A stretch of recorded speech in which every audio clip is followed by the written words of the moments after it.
Hey guys, in this video I'm going to be showing you how to make a substitute for buttermilk that you can use in any recipe that calls for buttermilk, especially in my chocolate cake recipe.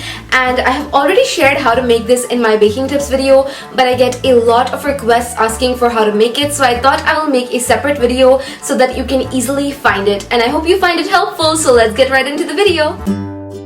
So first off, you're going to need a fresh lemon.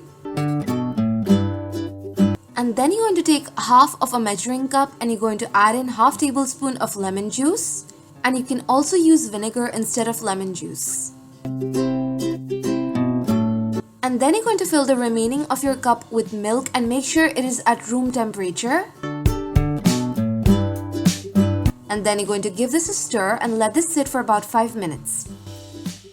And after 5 minutes, your milk is going to be curdled and your buttermilk substitute is ready.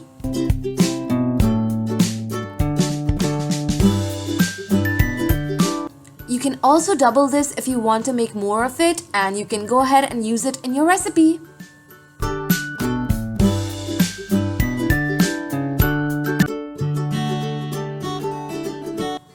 I hope you enjoyed this simple video and make sure to subscribe to my channel for more recipes, and I'll see you soon.